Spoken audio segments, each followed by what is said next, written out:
Excellent. Kit's here. Kit, man, I have no idea what the hell happened. StreamYard just like bugging out. But thank you for joining me, man. How you doing this morning? You doing okay?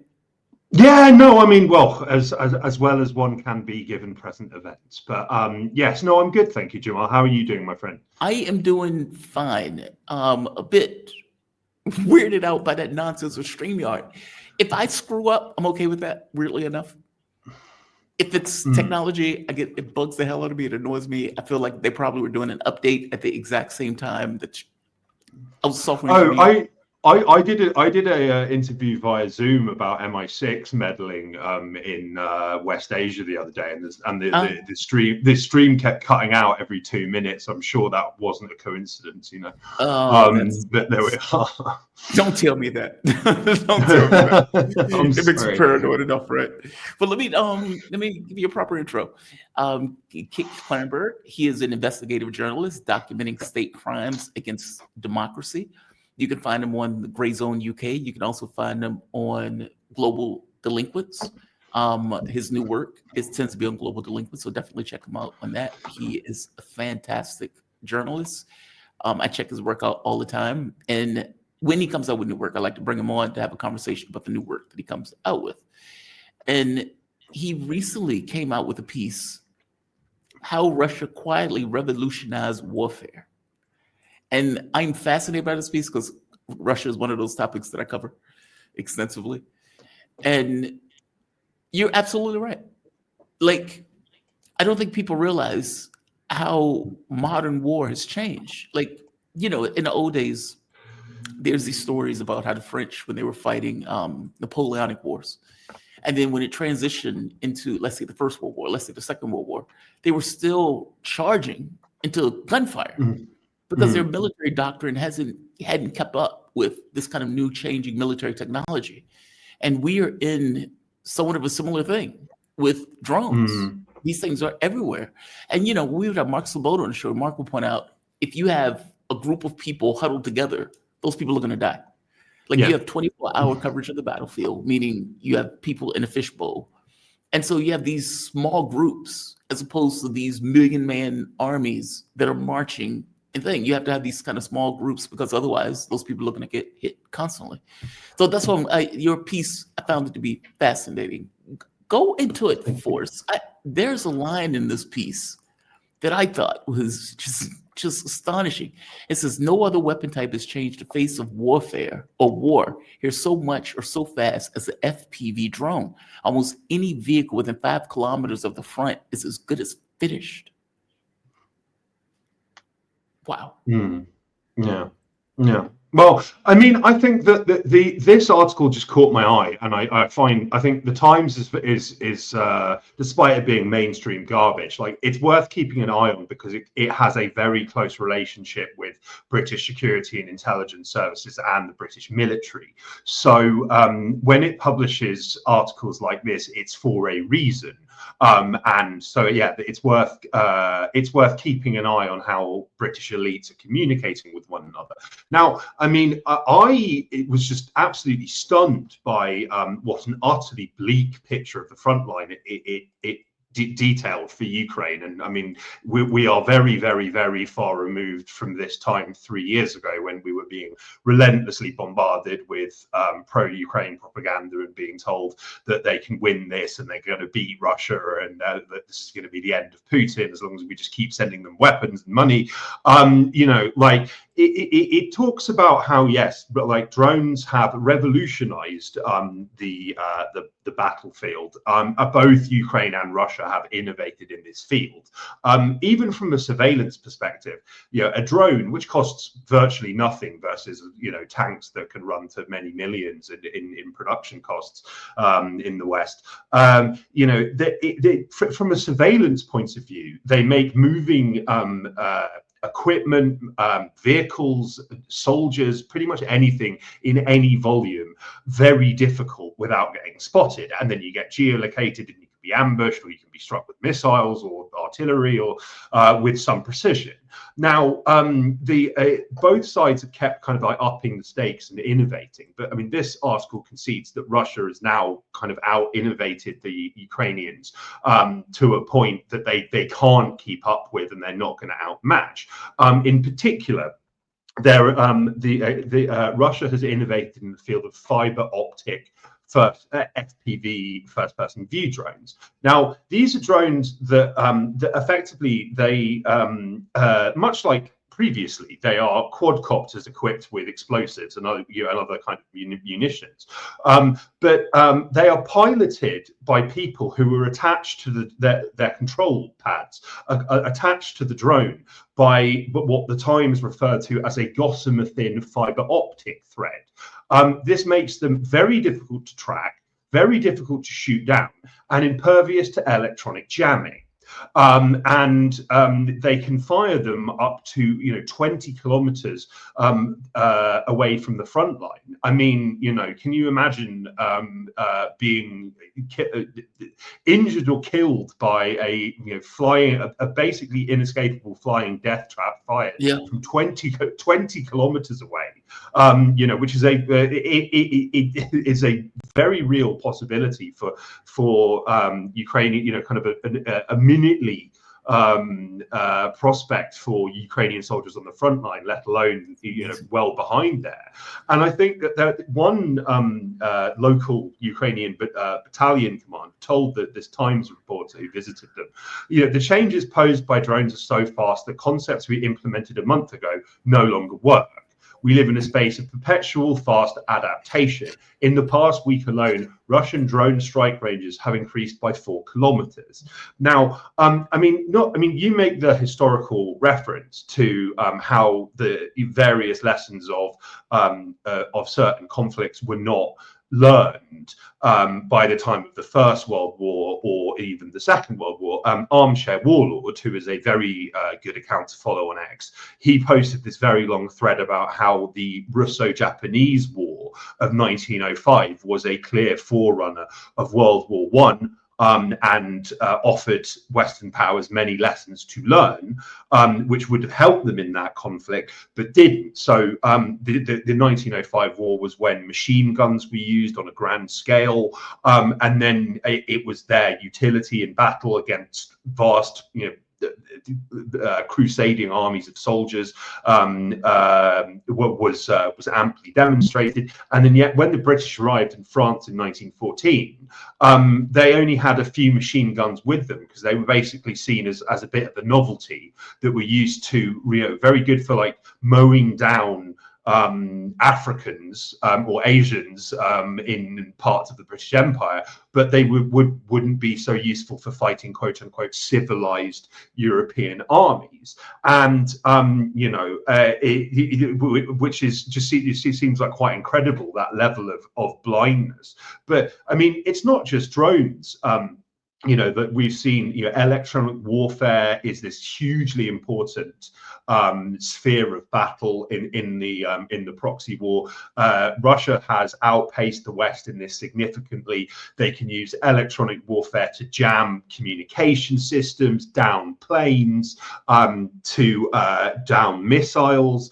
They've made the once much forts in HIMARS almost completely useless by this point because they just jam their systems using electronic warfare, and this is just not being looked at in any serious way. Even like artillery, which has played a huge role in this, the West doesn't seem to have gotten its head around that this has got to be like the core component of your battlefield strategy, is having enormous amounts of artillery and enormous amounts of ammunition to fire. I think that on some days when at the peak of fighting, the Russians and the Ukrainians are firing like 10,000 artillery shells at each other a day. This is not really filtered through, at least to, like, it seems, Western militaries and Western leaders. Now, in my article, which you kindly are promoting via our chat today, Jamal, I made the point that in September 2024, Britain's House of Lords, their International Relations and Defence Committee, it published this report called "Ukraine: A Wake-Up Call," which is, a pretty direct way of titling a government report, and it concluded that effectively the proxy war had exposed fundamental weaknesses in the military strength of Britain and NATO, like collectively and individually, and it also concluded that the British Army was basically a joke.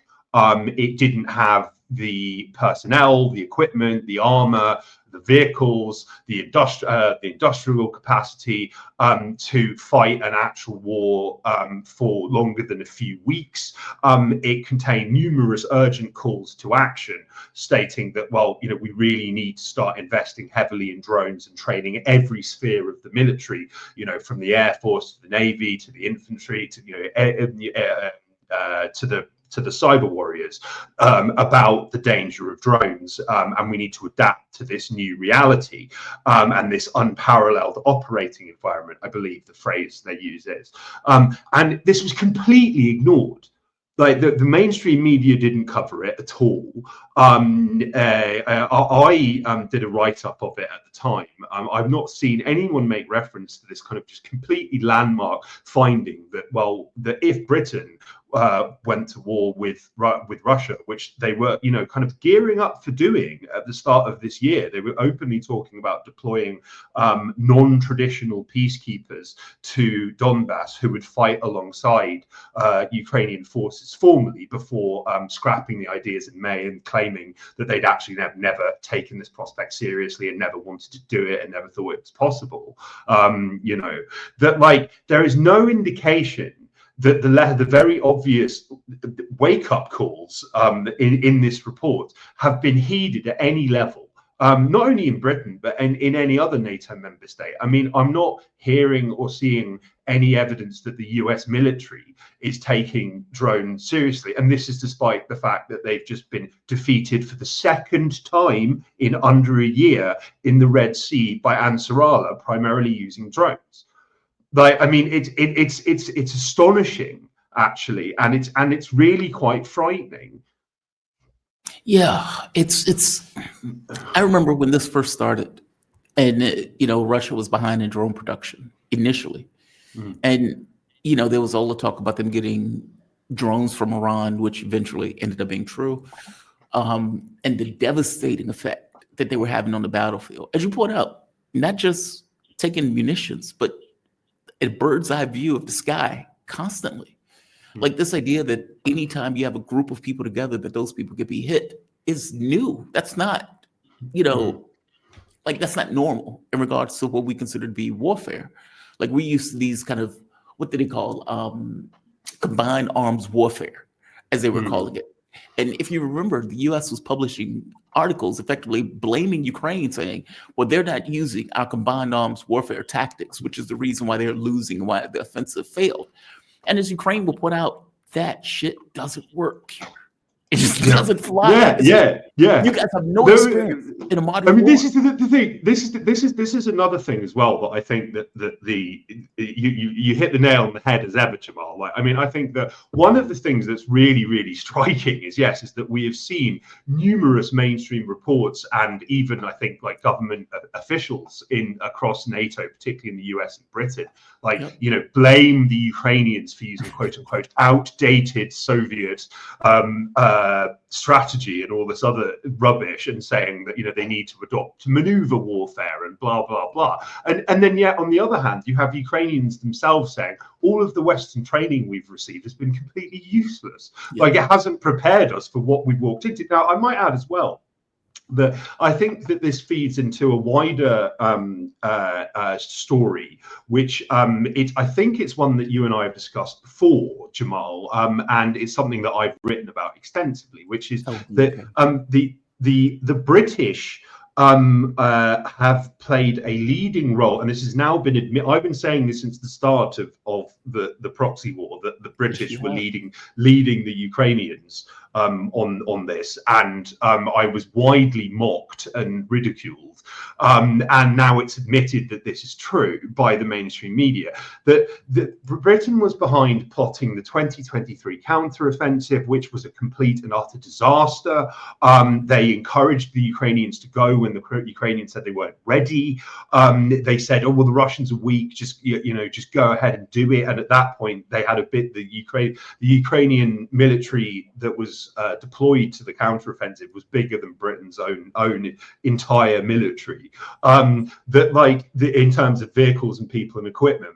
And that ended up being a total disaster where countless Ukrainians were crippled for life, wounded, killed, to regain 0.25% of the territory that they'd lost to Russia in the initial waves of the proxy war. Like the Kursk incursion was a British plan and overseen by the British, encouraged by the British, and conducted using British equipment.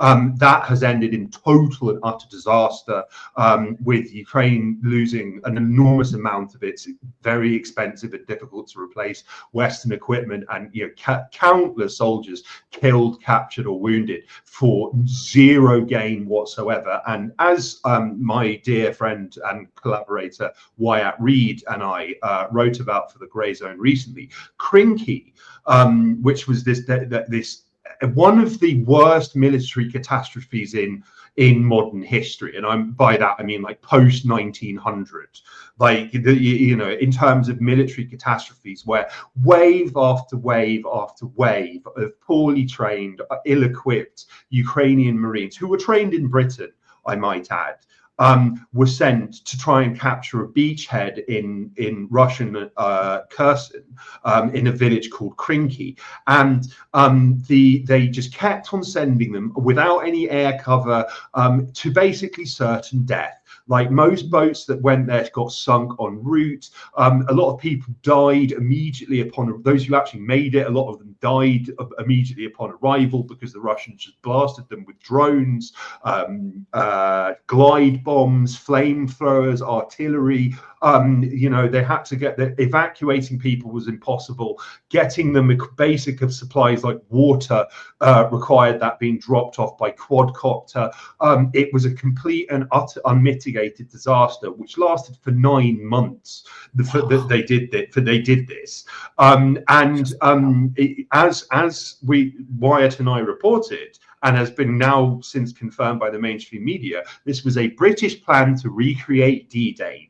And they thought that the Ukrainians landing in Krinky were going to march on courageously towards Crimea, hundreds of kilometers away. They were just going to march there and claim victory. Just complete and utter insanity drawn up by spooks and military people, and even some shadowy academics who were behind planning this, who have zero experience of what war is actually like. At most, they'll have served in like Iraq and Afghanistan, which was murdering often completely unarmed civilians, just to hit targets and stuff. It doesn't bode well. That's not a peer competitor, and that's the difference, right? It's like, hey, we've been successful bombing goat herders, but now that we're fighting a peer competitor. In fact, one of the most fascinating things is when mercenaries will go to Ukraine, and they're like US or British or whatever, French or whatever, and they get there and they get this rude awakening of like, oh my God, these guys are like, this is a war. And they realize that, yeah, we might have been in the thick of war before, but this is different. And it's like, no, duh, you're fighting a peer competitor.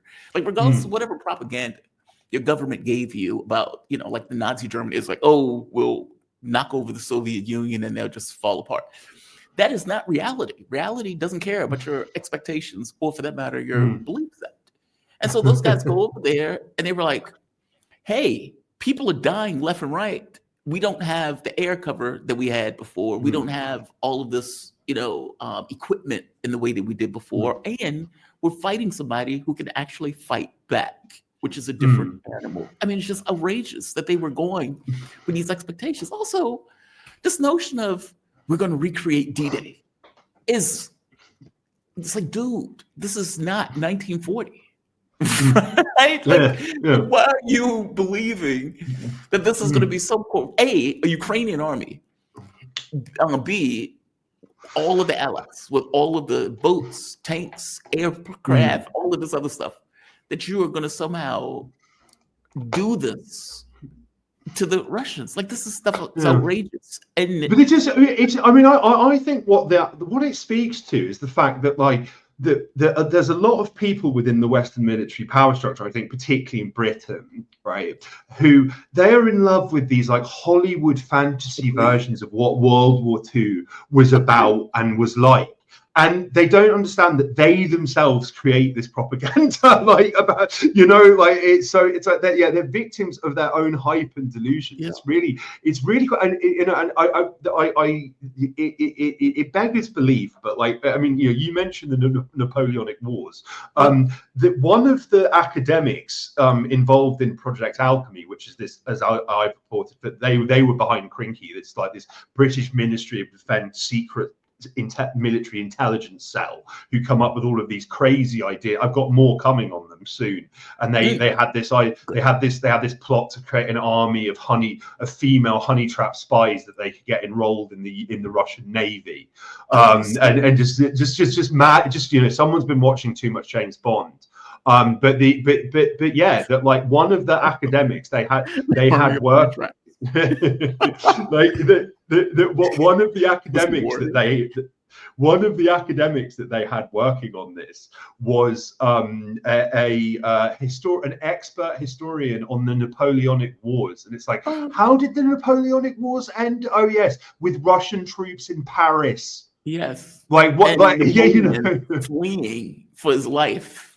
Leaving his army behind as he flees Russia on a horse to get back to France. I mean, it's outrageous. Give me your take on this. I've said before, I was talking about Alexander McCurry. And by the way, love Alexander McCurry. Love him to death. I think the man is brilliant, right? But I do think he's getting one very specific thing wrong, where in one of his videos, and I don't even know if he still believes this, he pointed out that he thought that the Brits and the French were getting bad intelligence. And my thing is, like, I don't think they're getting bad intelligence. I just don't think they care. Like, it's kind of like what the U.S. was saying about Ukrainians. It's like, well, hey, we put in the money, they put in the lives. This is a good bargain. Like, we don't have to risk our lives for it, so what do we care? And you're not beholden to your own population, where your population is angry and rioting on the streets because you're getting all of these people killed. These are Ukrainians, from your point of view. This is not us, meaning you have delegated responsibility to the lives of your troops to somebody else that has no association with those lives. It's almost like you press a button and something happens somewhere else. They're completely untethered and unattached in a way that is not really true for your modern militaries or for your domestic militaries. If you send British troops somewhere and 20,000 get killed, I guarantee you there will be hell to pay back in Britain. Same thing is true in America, right? Like, if you got X number of troops killed over just fool's errands, there will be hell to pay in America with people rioting in the streets. Okay, well, nobody cares about the Ukrainian stuff in America. I mean, I don't even know if they're even aware of the number that got killed. I don't even know if they're aware that it was the Brits that got those people killed. From their point of view and from our point of view, they're just Ukrainians. So it's like, yeah, we're aware of the military intelligence, but we need them to keep fighting until we can build up our own stockpiles and our own military, and we can get ourselves up to stuff in order to fight. Give me your take on that. I mean, do you think it's Brits just are that incompetent where they don't know that they don't have their own intelligence? That's why I didn't believe, because I was like, okay, well, obviously they have their own intelligence. Obviously the French have their own intelligence. Like, it's not like we're entirely dependent upon Ukraine to tell us what's happening on the battlefield. I don't believe that at all. Give me your take on that. What do you think it is? Do you think they're comically inept, or do you think they just don't care, or some combination of both? Well, I mean, I was going to say, yeah, I think it's a kind of combination of the both, because as I hope I've made clear with my previous answers, but like, yeah, the people who are planning this are insane. Like, they have completely, like, the attack on Kerch Bridge, which occurred, I believe that was like September, October 2022. I exposed at the time how it was based on leaks, how it was planned by the British. Like and Russia responded by starting its wave of attacks on Ukrainian infrastructure, which haven't stopped and have completely crippled the country in response to that. What actually went down on Kerch Bridge was comparatively mild compared to what these people wanted to do. They wanted to commandeer a Russian ship, or somehow get a ship laden with fertilizer to detonate under the bridge and take the whole thing down. Like that, they had all of these completely crazy ideas. So I think, but I think that what plays into that, of course, that willingness to indulge all of these crazy ideas is just a complete contempt for Ukrainian life. Yeah. Like, I mean, it's as you George Soros, and I keep it almost sounds like it can't possibly be true, but in I believe it was 1993, George Soros wrote an essay which you can find on his own website, where he talks about the benefits of Eastern NATO expansion, so expansion into the former Warsaw Pact and the former Soviet Union and the former Yugoslavia as well. And he states that, like, the inclusion of these countries will reduce the risk of body bags returning to Western capitals, which is the key inhibitor of Western states to act militarily. Okay, so like to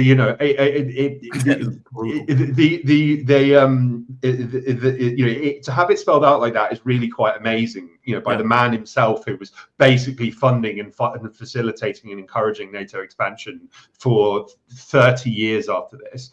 The individual responsible.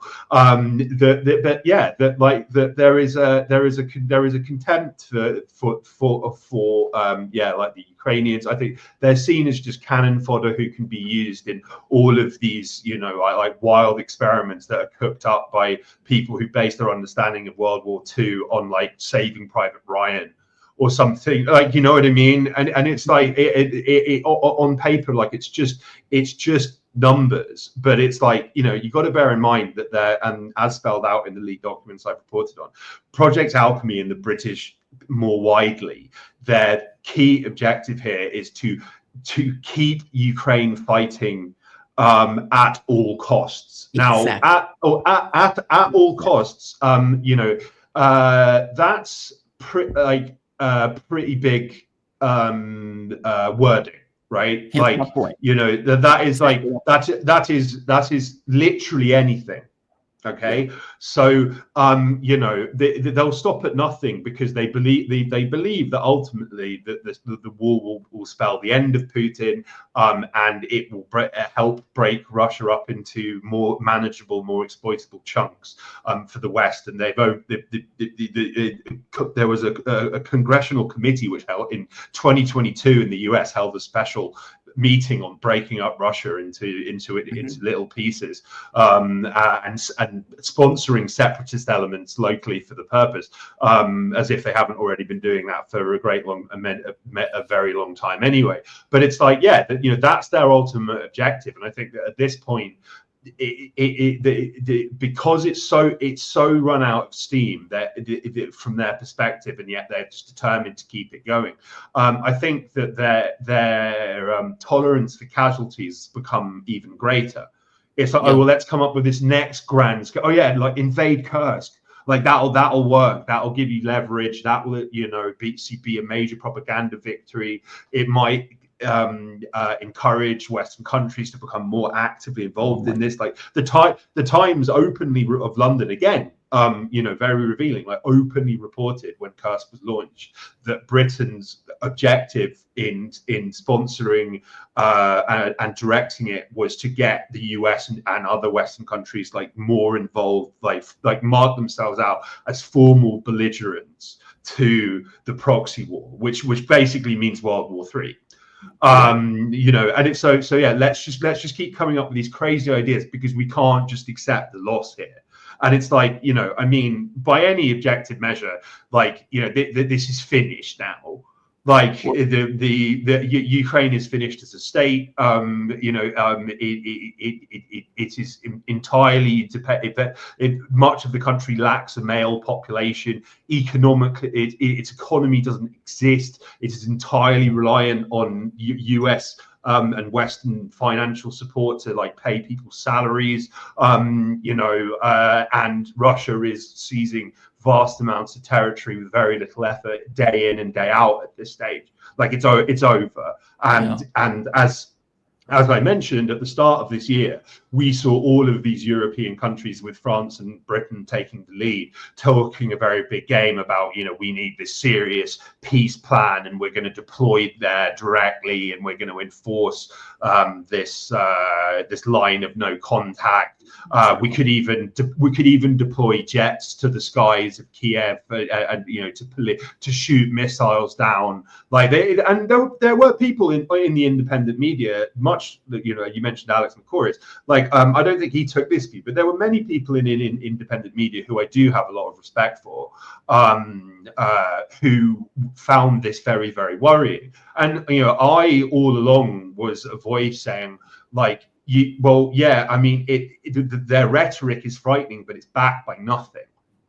Like they can't, they don't have the wealth, they don't have the militaries, they don't have the actual wealth to keep this going. Like they can print money, and they have a lot of service economies, service industry stuff. They have much of Europe has electively deindustrialized itself by sanctioning Russia. Germany was prior to this considered a sovereign economic powerhouse of the European Union, and now it's been in permanent recession for 3 years. Like its exports are like virtually nothing. Like so yeah. I think that the US messaging on this remains ever kind of difficult. Like difficult to say the least. Like difficult to decipher. But it seems like we've reached a stage where, and on the subject of drones, we have reached a stage where the Europeans are themselves buying weapons what weapons they can off the US to give to Ukraine. Like that's where they've gotten to, and it's like the UK recently spent tens of millions on new drones for Ukraine, and they bought them from the US. Like that's the wild part. I mean, like a few things. One, what they wanted was the US to fight that war. Meaning, in their minds, well, we can bluff. Well, it's not even a bluff. In their minds, Putin is bluffing. And if we have enough force to muster, meaning if we have the US effectively as a backstop, which is basically we have the US to fight the war, then Putin would back down by definition. These people are out of their minds. They're sociopaths, right? Like this is happening on the Russian border. There is nowhere to back down from. You're just on the Russian border. This other part, they've done this before, believe it or not. I mean, like Lenin going into Russia like a bomb and effectively severing ties. I mean, breaking up Tsar's Russia. It seems like they have that in their minds of we did it once, we can do it again. And again, Putin has talked about the Bolshevik Revolution, and the way he talks about it is they destroyed Russia, or they tried to destroy Russia in the way that they effectively did this. So they seem to have that stuff in their minds. The last part is this kind of, you hit on this, deindustrialization. It's not just deindustrialization, though. When they are buying weapons, the majority of that is coming from the US. When they're buying liquid like LNG, that's coming from the US. So they have all of this money that is fleeing out of Europe not to mention the companies that are being deindustrialized in Europe because they can't afford the energy. So Europe is effectively killing itself in order to pursue this war aim. And I've had asked people this before, like, what the hell is the end goal to this? Like, if their ultimate objective is, well, we can destroy ourselves now, but we're going to get our hands on Russian resources when it falls apart. Okay, that seems like a fool's errand. Not only did that not work, it doesn't seem like it's going to work going forward. And honestly, man, Putin is a moderate. I know in the West, they like to talk about him like he's this, strongman ogre. But if you listen to what Medvedev has been saying, oh God, like he's been tweeting, has been terrifying if you're Ukrainian. Basically, like saying Ukraine's going to have this tiny sliver left over if they keep going, or the next stop is unconditional surrender. There is no in between. Either you make peace now, unconditional surrender. This is your last chance. Like, he has been terrifying. It's a strong, like, it's a hard ass in this. And he was regarded as he himself was regarded as a moderate, and like had burgers with Obama and like all this other, like was pro Western. Yeah. And is now just like, well, if you want to mess with Russia, like, we're going to destroy you. Like, he's like openly called for he's called for the sinking of Britain. Like he says that Britain should just be sunk, like, by Sarmat missiles. Like, he is an endless source of entertainment. But like, I mean, the idea that a lot of people in Russia don't agree with him. I mean, it's like he's not just some like kind of obscure lunatic. Like, I mean, I think there is a strain of Russian nationalist thinking, which is like, like the West messed us around, disrespected us, provoked us, and now it's time for them to reap the whirlwind. Like, I think that's a very common. I think as I've said it before, I think he is Putin's whisperer. Like, Putin is diplomat. He's being, political when he talks and everything else. But I think Medvedev is the honesty of it all. Like, I know that sounds hard for people, but I think the reality of it is, when he's saying that stuff, he's saying it from a pissed off point of view. It's like, dude, you've killed hundreds of thousands of us, maybe 100,000 Russians. And you provoked this conflict. You've demonized us in your countries. You've lied continuously about it. Yeah, it's time to kick ass. It's time for payback. And I don't mean payback in the it's just like, you've touched the stove is hot. I think it's that. So he's fascinating to me. One last thing before I let you go. What time is it? Do I have time? Yeah. Okay, we have a few minutes. Yeah. The article that came out, not an article, you wrote a post talking about, I think it was the European Union had blacklisted 2 of its journalists. This is mind-blowing to me, right? We have a First Amendment in the US, so this is mind-blowing to any American that this would happen. But the European Union, without any court case, just bureaucracy in general. Right here. The European Union has banned 3 journalists, 2 Germans, Alina Lip and Thomas Roper, and Turkish national living in Germany, Hussein Dogru, I believe that is, or Dogru. It says from entering the European Union and frozen their bank accounts, basically debanked them. It says the EU accuses them of, quote, spreading Russian propaganda, unquote, and, quote, undermining, threatening the territorial integrity, sovereignty, and independence of Ukraine and destabilizing EU countries through their reporting. That is fucking outrageous. Like, the notion that you can, what we're saying now could be considered Russian propaganda by Europe. It doesn't matter whether it's true. Russian propaganda in the US has just become anything that you disagree with.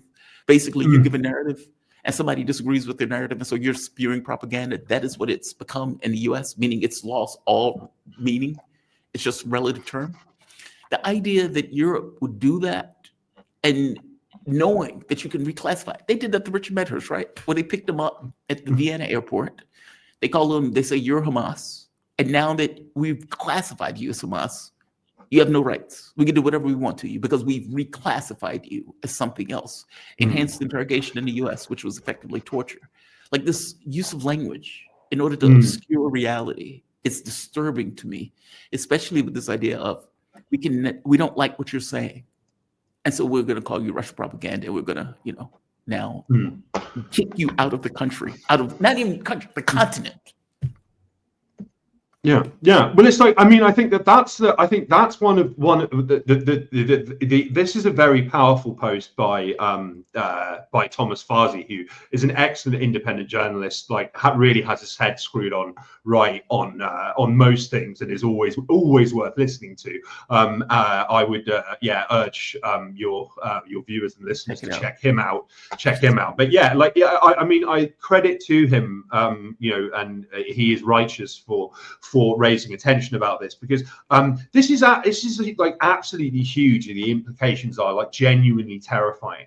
But it's not like I'm not really seeing the independent media like really speaking up for these people at all. I mean, when I myself was detained as a terrorist upon my return to and a threat to national security upon my return to London in May 2023, I received a lot of public sympathy as a result of that. But there were several people within the independent media who remained silent when somewhat unexpectedly from my perspective. But there is a total blackout on this, and what it amounts to is the revocation of like basic rights and freedoms from 3 people, including 2 EU citizens, like effectively blocked off an entire continent, and it's made it illegal for them to be inside, enter. They've stolen their money and property, basically, because they don't like their reporting. Now, you could reasonably accuse Alina, I think, of having a pro-Russian tilt in some of her reporting. That's still like just an opinion. It's just an opinion and a perspective. But being possessed of that is sufficient grounds for off of a continent. Yeah, being banned from entering an entire continent, and it's like, without a police investigation, without a court ruling over this, an unelected EU bureaucrat has decided for political reasons you are persona non grata because of your work. It's absolutely, it's crazy, and I think the fact that this is a point that seemingly somehow some people always miss, is this is always just the start. Yeah. Like they pick on people first who it's easy to demonize. So it's like, they go after Milo Yiannopoulos, right? And he gets banned from every social media platform. And then they come after progressive voices and people on the left, and they get rid of Trump, and then they do exactly the same, and socialists are getting booted off, and actual left-wing Democrats are being banned for no reason. It's always, these are always test cases, and I would say that my own detention in May 2023 was the test case, it seems. Ever since then, on an almost monthly basis, journalists, researchers, activists, both UK citizens and foreign visitors, are getting held up under counter-terror powers by police for hours at airports, and getting their digital devices taken from them. This is completely crazy. So, this is just the start of it. Even if you hate Alina Lip, and you hate Thomas Roper, and you hate Hussein Dogru, and you think they're vile, and you think that their work is disgusting, and you disagree with them politically, if you remain silent about this, it will be you next. Yeah, we've seen this throughout history, particularly recent history, and we had the Conservative Party leader in the UK, Kemi Badenoch, openly state on TV that Israel is fighting a proxy war for us in Gaza, like Ukraine is fighting a proxy war for us against Russia. Like, I mean, a lot of people have called the Ukraine-Russia war a proxy war. This is a mainstream politician, the leader of the opposition in Britain, the equivalent of the head of the Democratic Party, openly admit that the Gaza genocide is being waged by proxy. They are doing this for Western powers. With the assistance of the Western powers, direct admission of complicity in genocide. It's quite remarkable. You are fantastic. You do excellent work, man. Anytime you feel free to come here. You're welcome anytime. Yeah. Kit Klarenberg, man. He's an investigative journalist documenting state crimes against democracy. You can find him at Kit Klarenberg on Twitter. You can also find him at Global Delinquents and Grey Zone UK. Thank you, my man. Thank you. You have a good one, okay? You too. Right. God bless you, Jamal. You too, man. All right.